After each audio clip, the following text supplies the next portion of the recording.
ಮಾಲೀಕರ್ ಹೇಳಿದರು.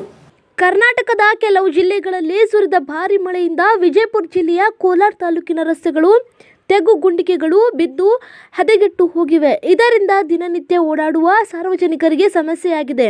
ಜನರಿಗೆ ಸಮಸ್ಯೆ ಆಗಬಾರದೆಂದು ವಾರ್ಡ್ ನಂಬರ್ 16ನೇ ಸದಸ್ಯರು ಪುತ್ರ ಕಾಶಿಂ ವಾಲಿಕಾರ್ ಪಟ್ಟಣ ಪಂಚಾಯಿತಿಯಲ್ಲಿ ಅನುದಾನ ಇಲ್ಲವೆಂದು ಯುಜಿಡಿ ಅಧಿಕಾರಿಗಳಿಗೆ ಭೇಟಿಯಾಗಿ ತೆಗ್ಗು ಬಿದ್ದಿರುವ ರಸ್ತೆಗಳಿಗೆ ಗರಸು ಹಾಕಿ ಜನರ ಸಮಸ್ಯೆಗೆ ಬೆನ್ನು ತಟ್ಟಿ ನಿಂತಿದ್ದಾರೆ.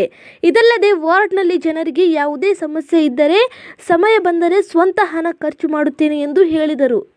ಒಂದು ಒಳ ಚಂಡಿಯವ್ರಿಗೆ ಹೇಳಾಗ ಸಮಸ್ಯೆ ಭಾಳ ಇತ್ತು, ಹೇಳ್ಕೊತಾ ಇದ್ದೀನಿ, ಹಾಕಾಗ್ತಿದ್ದಿಲ್ಲ. ಈಗ ಏನೈತಿ ಸ್ವಲ್ಪ ಭಾಳ ತೆಗ್ಗು ಪಗ್ಗು ಬಿದ್ದಿದ್ದು, ಅದನ್ನೇನೈತಿ ಅದು ಹೇಳಿ ಇದ್ರೊಳಗೆ ಹೇಳಿ ಏನೈತಿ ತೊಗೊಂಬಂದು ಹಾಕಾಕತ್ತೀನಿ. ಸಮಸ್ಯೆನೂ ಭಾಳ ಐತಿ ನಮ್ಮ ವಾರ್ಡ್ನಾಗ. ಮಣ್ಣೀರು ಒಳ ಚಂಡಿದ ಅಲ್ಲೇ ತೆಗ್ಗು ಬಿದ್ದಿದ್ದು, ಆ ಮಣ್ಣಿ ಸುಟ್ಟ ಜಾತಿನವ್ರಿಗೆ ಏನು ಹೇಳಿದ್ರು ಕೇಳಾಗ್ತಿದ್ದಿಲ್ಲ. ಈ ಸಲ ಹೋಗಿ ಏನೈತಿ ಅಲ್ಲಿ ತೆಗ್ಗು ಭಾಳ ಬಿದ್ದಿದ್ದು, ಅದೇನೈತಿ ಸಮಸ್ಯೆ ಅಲ್ಲಿ ಎಲ್ಲೇ ತೆಗ್ಗು ಬಿದ್ದು ಎಲ್ಲ ಮುಚ್ಕೊಂಡು ಮಾಡ್ಬೇಕಂತ ತಿಳಿಯಾಗ ನಮ್ಮದು ಭಾಳ ಐತಿ. ಇದೇ ವಾರ್ಡ್ನಾಗ ನಾವು ಇರೋವ. ಇದು ವಾರ್ಡ್ನಾಗ ಇದ್ದರೆ ಏನೈತಿ ನಮ್ಗೆ ಎಲ್ಲ ಎಲ್ಲಿ ತೆಗಿವಾಗು ಏನಾರು ಮಂದಿ ತೊಂದರೆ ಆದ್ರೆ ನಮಗೂ ತೊಂದರೆ ಆದಂಗೆ, ನಮಗೂ ಭಾಳ ಇದಕ್ಕೆ ನಾವು ಟೆನ್ಷನ್ ಭಾಳ ತೊಗೊಳ್ತೀವಿ. ನಾವು ಮುಂದೆ ಇದು ಏನು ಮಳೆ ನಿಂತಂದ್ರೆ ಏನೈತಿ ಗಟ್ರ ಪಟ್ರ ಮಗ್ಗಲಿಕ್ಕೆ ಸಮಸ್ಯೆ ಭಾಳ ಐತಿ. JCPಲಿ ನಾನು ಪಂಚಾಯತಿ ಒಳಗೆ 2 ಸಲ ಸದಸ್ಯ ಇವ್ರಿಗೆ ಎಲ್ಲರಿಗೆ ಚೀಫ್ ಆಫೀಸರ್ಗಳು ಹೇಳಿದ್ರು ಏನೈತಿ, ಅವ್ರು ಏನೈತಿ ದುಡ್ಡಿಲ್ಲ ಅಂತಾರೆ. ಮುಂದೆ ಏನೈತಿ ಬರುವ ಆತಂದ್ರೆ ಇದೆ ಮಳೆ ನಿಂತಂದ್ರೆ ಏನು ಸ್ವಂತ ರೊಕ್ಕ ಹೋಗಲ್ಲ.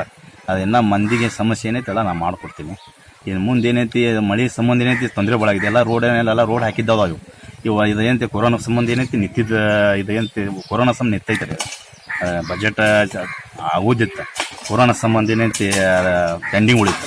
ಇಲ್ಲೇನು ಎಲ್ಲ ರೋಡ್ ಎಲ್ಲ ಡಾಂಬರ್ ರೋಡ್ ಬರ್ಸಿದೋ, ಅಲ್ಲಿ CC ರೋಡ್ ಬರ್ಸಿದೋ, ಅಲ್ಲಿ ಗಟರ್ ಏನೈತಿ ಗಟರ್ ಬರ್ಸಿದೋ, ಸಿಡಿವರ್ಗ್ ಬರ್ಸಿದೋ, ಎಲ್ಲ ಸಮಸ್ಯೆ ಐತಿ. ಈ ಏನೈತಿ ಕೊರೋನಾ ಸಂಬಂಧ ನಿಂತಿದ್ದು ಇಲ್ಲಕಂದ್ರೆ ದಗದ ಆಗಿ ಹೋಗ್ತೈತಿ ಅನ್ಗತ್ತ. ಇದು ಎಲ್ಲಿಂತ ತೊಂದರೆ ಭಾಳ ಐತಿ. ನಾ ಸ್ವಲ್ಪ ಅಲ್ಲಿ ಏಟೈತಿ ಅದು ಮಾಡಿಸ್ತೀನಿ. ನಾನು ಸ್ವಲ್ಪ ಬರುವಾಗಲಿ ಏನು ಮಂದಿ ಸಮಸ್ಯೆ ಇದ್ದರೆ ನಾನು ಆಮೇಲೆ ಮಾಡ್ತಿರ್ತೀನಿ. ನಾನು ಇದರ ವಾಣ್ಯಾಗ ನಮಗೂ ಮಂದಿ ನೋವು ಏನೈತಿ, ನನಗೆ ನೋವು ಆದಂಗೆ ಅದೇನು ಬೇಜವಾಬ್ದಾರಿನ ಮಾಡಿಲ್ಲ. ಎಲ್ಲ ನಮ್ಗೆ ಅದಕ್ಕೆ ಏನೈತಿ ಜಿಮ್ಮೆದಾರಿಯಲ್ಲೇ ಮಾಡಾತೀನಿ ನಾನು. ಹೆಲ್ತ್ ಕೇರ್ ಅಸಿಸ್ಟೆಂಟ್ ಕೆಲಸ ಮಾಡಲು ಇಚ್ಛಿಸುವ ಮಹಿಳೆಯರಿಗೆ ಉಚಿತ ಊಟ, ಉಚಿತ ವಸತಿಯೊಂದಿಗೆ ಮಹಿಳಾ ಅಭ್ಯರ್ಥಿಗಳನ್ನ ಸಂಸ್ಥೆಗೆ ನೇರ ನೇಮಕಾತಿಯನ್ನ ಮಾಡಿಕೊಳ್ಳಲಾಗುವುದು. ಹೆಲ್ತ್ ಕೇರ್ ಅಸಿಸ್ಟೆಂಟ್ ಕೆಲಸ ಗೊತ್ತಿಲ್ಲದ ಮಹಿಳೆಯರಿಗೆ ಸರ್ಕಾರದ ಮಾನ್ಯತೆ ಪಡೆದ ಸಂಸ್ಥೆಯಿಂದ ಉಚಿತವಾಗಿ ಕೆಲಸ ಕಲಿಸಿಕೊಡಲಾಗುವುದು. ಮೊದಲ 7 ತಿಂಗಳು ಹೆಲ್ತ್ ಕೇರ್ ಅಸಿಸ್ಟೆಂಟ್ ಕೆಲಸವಿದ್ದು ನಂತರ ಮುಂದಿನ ಭರ್ತಿಗೆ ಶಿಫಾರಸು ಮಾಡಲಾಗುವುದು. ವಿದ್ಯಾರ್ಹತೆ 5ನೇ ತರಗತಿ, 7ನೇ ತರಗತಿ, SSLC ಮತ್ತು PUC ಒಳಗೆ ಮಾತ್ರ. ಮಹಿಳೆಯರಿಗೆ ಮಾತ್ರ ಸುವರ್ಣ ಅವಕಾಶ. ವಯೋಮಿತಿ 18 ರಿಂದ 25 ವರ್ಷದ ಮಹಿಳೆಯರಿಗೆ ಮಾತ್ರ. ಉಚಿತ ಊಟ, ಉಚಿತ ಪ್ರತ್ಯೇಕ ವಸತಿಯೊಂದಿಗೆ ಮೊದಲ 2 ತಿಂಗಳಿಗೆ ಸ್ಟೈಪೆಂಡರಿ 10,000 ಇದ್ದು ನಂತರ ಸಂಬಳ ತಿಂಗಳಿಗೆ 10,000ದಿಂದ 25,000ದವರೆಗೆ ಇರುತ್ತದೆ. ಇದು ಮಹಿಳೆಯರಿಗೆ ಮಾತ್ರ.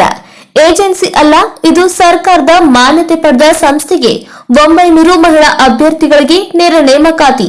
ಮೊದಲು ಬಂದವರಿಗೆ ಮೊದಲಾದ್ಯತೆ. ಸಂಪರ್ಕಿಸಿ 8797264665 8797264676.